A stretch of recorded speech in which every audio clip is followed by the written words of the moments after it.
Selamat malam semuanya, perkenalkan nama saya Naomi Gracia Simanjuntak dengan NIM 23303080910091. Pada kesempatan kali ini saya akan menjelaskan tentang anatomi klinis dari kardiovaskular dengan dosen pengampu Dr. Oski Iliandri MKes. Jadi di sini saya akan menjelaskan beberapa patofisiologi dari penyakit jantung.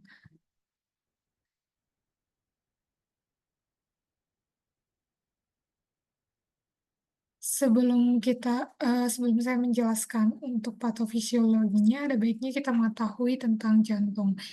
Jantung adalah organ muskular yang berbentuk seperti kerucut yang sedikit lebih besar dari kepalan tangan. Terletak miring lebih ke kiri dari bidang tengah di dalam rongga dada.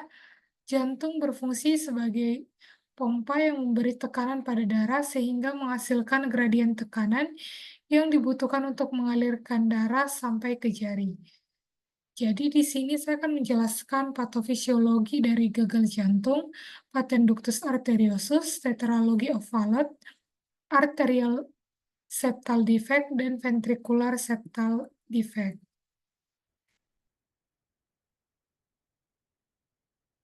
Baik, di sini pertama saya akan menjelaskan gagal jantung. Gagal jantung adalah keadaan di mana jantung tidak lagi mampu memompa darah dalam jumlah yang memadai ke jaringan untuk memenuhi kebutuhan metabolisme tubuh atau forward failure, atau kemampuan tersebut hanya dapat terjadi dengan tekanan pengisian jantung yang tinggi atau backward failure, atau dapat juga keduanya. Baik, selanjutnya saya akan menjelaskan tentang patofisiologi dari gagal jantung. Bisa kita lihat dari bagan, jadi terjadinya gagal jantung ini diawali dengan adanya kerusakan pada jantung atau miokardium. Hal tersebut akan menyebabkan menurunnya curah jantung. Jadi bila curah jantung itu tidak cukup untuk memenuhi kebutuhan metabolisme, maka jantung akan memberikan respon mekanisme kompensasi untuk mempertahankan fungsi jantung agar tetap dapat memompa darah secara adekuat. Bila mekanisme tersebut telah secara maksimal digunakan dan curah jantung normal tetap tidak terpenuhi, maka setelah itu akan timbul gejala-gejala dari gagal jantung. Terdapat 3 mekanisme primer yang dapat dilihat dalam respon kompensatorik, yaitu yang pertama meningkatnya aktivitas adrenergik simpatis, yang kedua meningkatnya beban awal akibat aktivasi sistem renin-angiotensin-aldosteron atau RAAS, dan yang terakhir hipertrofi ventrikal. Menurunnya volume sekuncup pada gagal jantung akan mengakibatkan respon simpatis kompensatorik. Hal ini akan merangsang pengeluaran katekolamin dari saraf-saraf adrenergik jantung dan juga medula adrenal. Jadi denyut jantung dan kekuatan kontraksi akan meningkat untuk menambah curah jantung. Selain itu juga akan terjadi vasokonstriksi arteri perifer untuk menstabilkan tekanan arteri dan juga redistribusi volume darah untuk mengutamakan perfusi ke organ vital seperti jantung dan juga otak. Aktivasi sistem renin-angiotensin-aldosteron akan menyebabkan retensi natrium dan air oleh ginjal, meningkatkan volume ventrikal dan regangan serabut. Peningkatan beban awal ini akan menambah kontraktilitas miokardium sesuai dengan mekanisme dari Frank Starling.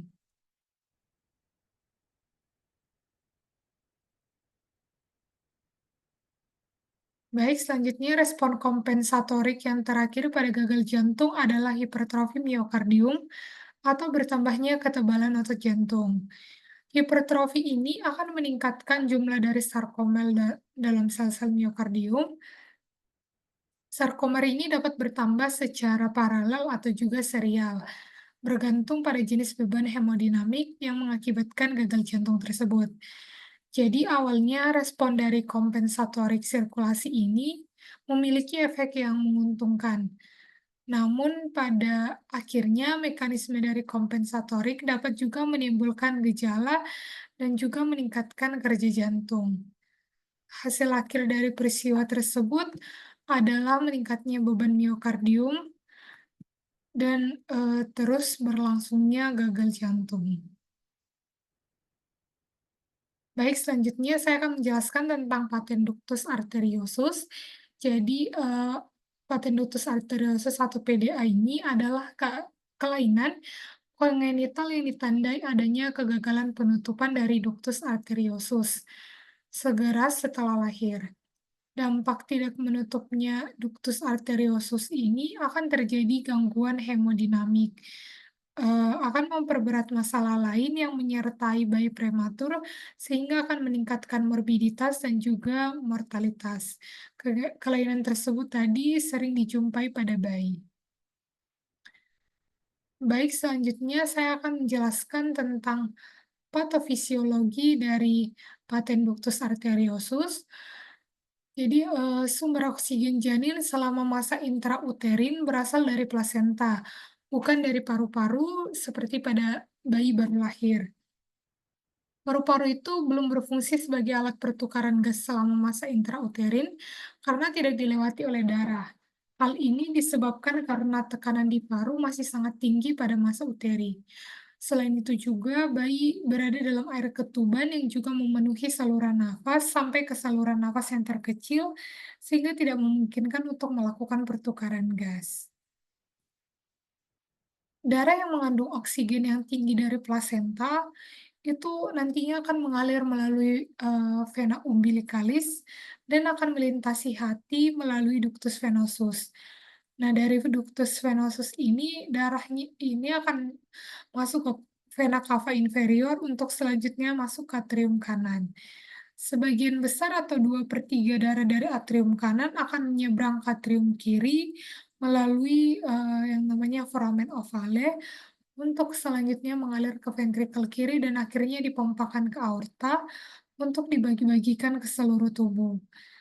Sepertiga lagi darah dari atrium kanannya nantinya akan mengalir ke ventrikel kanan lalu dipompakan ke arteri pulmonalis. Nah, nanti dari arteri pulmonalis, darah tidak mengalir ke paru, melainkan darah akan, menyeberang ke aorta melalui ductus arteriosus untuk dipompakan ke seluruh tubuh. Jadi paru tidak dapat dialiri darah karena tekanannya itu yang sangat tinggi tadi. Kalaupun ada sedikit yang masuk ke paru, darah tidak akan mengalami pertukaran gas di paru dan akan kembali ke atrium kiri seperti semula. Selanjutnya, darah yang sudah dipakai oleh tubuh akan dikembalikan ke plasenta melalui arteri umbilikalis untuk menjalani pertukaran gas di plasenta. Jadi di dalam kandungan itu darah dan juga Eee, darah yang dengan oksigen yang tinggi dan darah dengan oksigen yang rendah itu akan bercampur di dalam jantung sehingga saturasi oksigen darah arteri rendah. Di dalam kandungan itu juga terdapat beberapa keadaan yang mempertahankan agar ductus arteriosusnya itu bisa tetap terbuka. Yang pertama itu karena kadar prostaglandinnya yang tinggi dalam darah yang dibuat oleh plasenta. Yang kedua itu karena katabolisme prostaglandin yang rendah akibat belum berfungsinya paru-paru. Dan yang ketiga itu karena saturasi oksigen yang relatif rendah. Setelah bayi lahir, otomatis kadar prostaglandinnya akan menurun akibat dikeluarkannya plasenta. Jadi katabolisme prostaglandin di paru itu akan meningkat dengan mulai berfungsinya paru serta oksigen darah meningkat.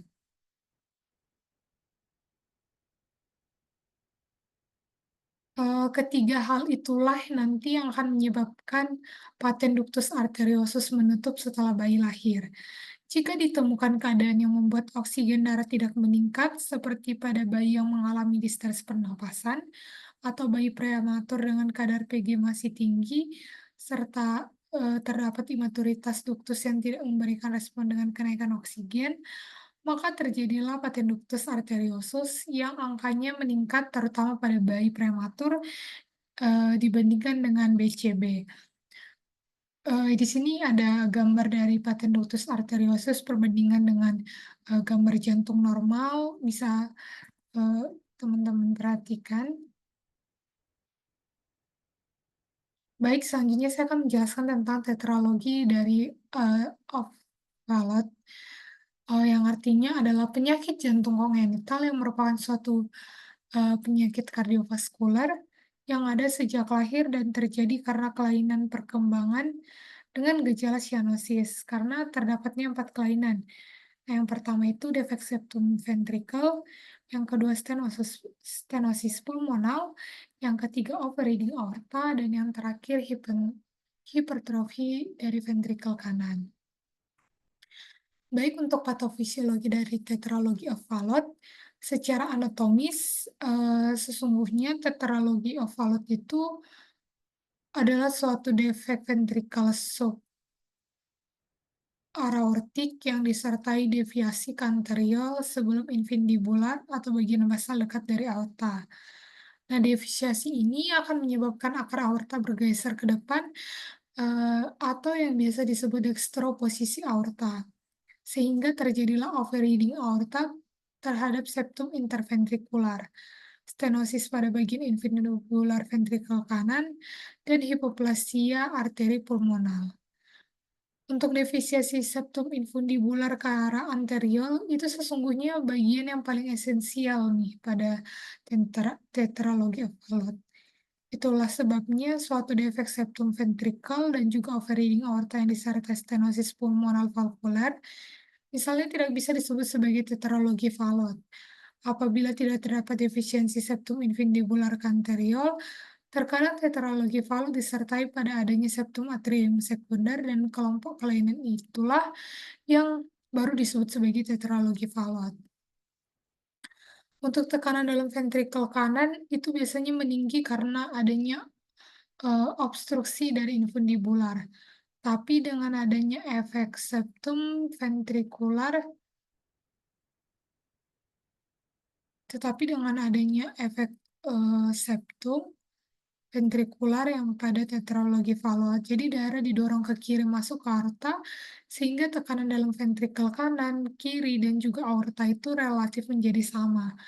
Itulah sebabnya mungkin mengapa pada tetralogi Fallot itu jarang terjadi gagal jantung kongestif, berbeda dengan stenosis pulmonal yang berat tanpa disertai defek septum ventrikel, gagal jantung kongestif bisa saja melebihi dari tekanan sistemik.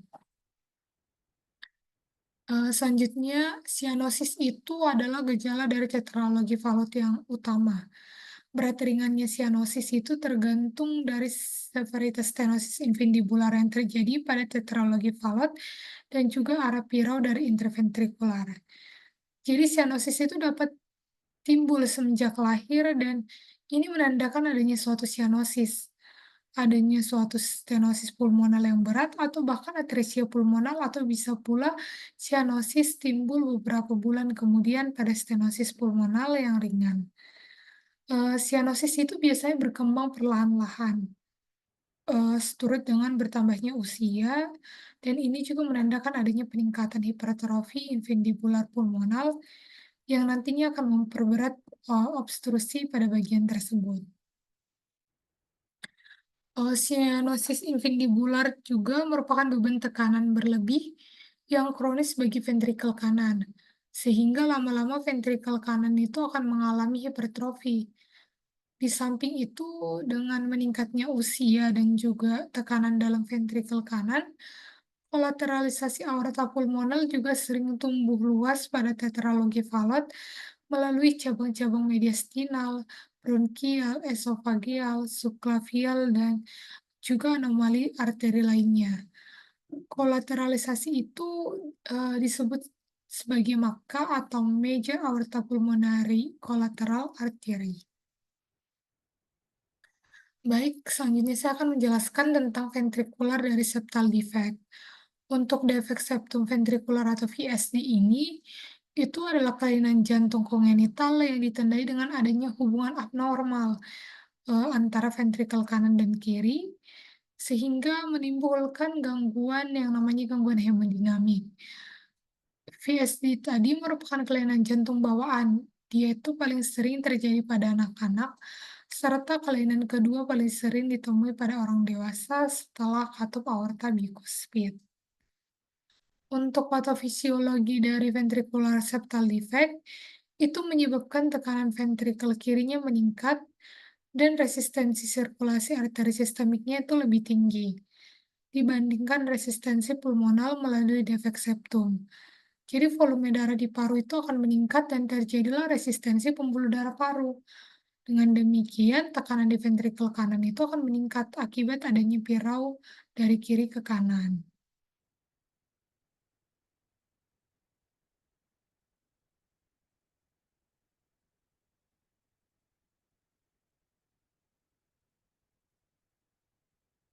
Nah, hal ini tuh yang akan mengakibatkan resiko terjadinya endokarditis dan mengakibatkan terjadinya hipertrofi otot ventrikel kanan, sehingga akan berdampak pada peningkatan beban kerja jantung. Oleh karena itu, atrium kanan itu tidak dapat menyeimbangi peningkatan beban kerja jantung. Terjadilah pembesaran atrium kanan untuk mengatasi resistensi yang disebabkan pengosongan atrium yang tidak sempurna. Pada ventricular septal defect yang berukuran kecil, itu hanya terjadi pirau dari kiri ke kanan yang minimal, sehingga tidak terjadi gangguan hemodinamik yang berarti. Sedangkan pada ventricular septal defect yang berukuran sedang dan besar, itu dia terjadi pirau yang bermakna dari ventrikel kiri ke kanan. Jadi, biasa tuh pada beberapa hari pasca lahir, belum terdapat pirau kiri ke kanan karena resistensi vaskular parunya yang, masih tinggi kan. Nah, hal itulah yang, nantinya akan menyebabkan bising paru terdengar beberapa hari hingga beberapa minggu setelah bayi tersebut lahir. Pirau kiri ke kanan atau aliran darah dari ventrikel kiri ke kanan, itu karena tekanan ventrikel kirinya itu lebih tinggi dari ventrikel kanan. Akibatnya terjadilah penambahan volume darah di ventrikel kanan dan menyebabkan meningkatnya tekanan ventrikel kanan, kemudian menyebabkan hipertrofi ventrikel kanan. Jadi jika tekanan di ventrikel kanannya terlalu tinggi, maka aliran darah dapat berbalik dari kanan ke kiri, atau dari ventrikel kanan dia balik ke ventrikel kiri. Kemudian darah kaya oksigen itu bercampur dengan darah kaya karbon dioksida dan yang akan mengakibatkan darah yang dialirkan ke seluruh tubuhnya menjadi kekurangan oksigen. Itulah, hal itu akan menyebabkan anaknya akan mengalami cyanosis. Akibat pada defek besar terjadi perubahan hemodinamik akibat peningkatan tekanan yang terus-menerus pada ventrikel kanan yang diteruskan ke arteri pulmonalis. Baik, tadi pada ventricular septal defect kita bisa melihat perbedaannya ya, pada jantung normal itu terdapat sekat di antara ventrikel kiri dan kanan, sedangkan pada ventricular septal defect itu, ventrikular kiri dan kanannya itu langsung berhubungan dan tidak adanya sekat di antara ventrikel kiri dan juga kanan. Oke, yang terakhir saya akan menjelaskan tentang atrial septal defect. Atrial septal defect ini adalah hubungan atau lubang abnormal pada sekat yang memisahkan atrium kanan dan juga atrium kiri. Kelainan jantung bawaan yang memerlukan pembedahan jantung terbuka itu adalah defek sekat atrium. Defek sekat atrium itu adalah hubungan langsung antara serambi jantung kanan dan kiri melalui sekatnya karena kegagalan pembentukan sekat. Untuk patofisiologi dari atrial septal defect kita juga bisa lihat pada gambar ya, pada jantung normal itu terdapat sekat nih. Sedangkan pada atrial septal defect itu tidak terdapat sekat, di mana serambi atau atrium kiri dan kanannya itu berhubungan langsung. Jadi pada atrial septal defect, darah itu akan memintas dari atrium kiri ke kanan, karena tekanan atrium kirinya secara normal itu sedikit lebih tinggi daripada tekanan atrium kanan. Nah, perbedaan tekanan inilah yang akan memaksa sejumlah besar darah itu mengalir melalui lubang atau defek tersebut. Pintasan ini juga yang mengakibatkan beban muatan yang berlebihan dalam jantung kanan sehingga mempengaruhi atrium kanan, ventrikel kanan, dan juga arteri pulmonalis. Hingga pada akhirnya atrium kanan itu akan membesar dan ventrikel kanannya akan berdilatasi untuk menampung volume darah yang bertambah. Nah, jika terjadi hipertensi arteri pulmonalis, maka peningkatan resistensi vaskular paru dan hipertrofi ventrikel kanannya juga akan mengikuti. Jadi pada sebagian pasien dewasa yang mengalami hipertensi arteri pulmonalis yang tidak reversibel itu akan menyebabkan pembalikan arah pintasan, sehingga darah kotor yang harusnya tidak masuk ke dalam sirkulasi sistemik, dia jadinya masuk dan menyebabkan terjadinya sianosis. Baik, terima kasih, atas perhatiannya. Mungkin sekian saja yang bisa saya sampaikan. Semoga materi yang saya sampaikan barusan bisa bermanfaat. Sekian dari saya ucapkan terima kasih.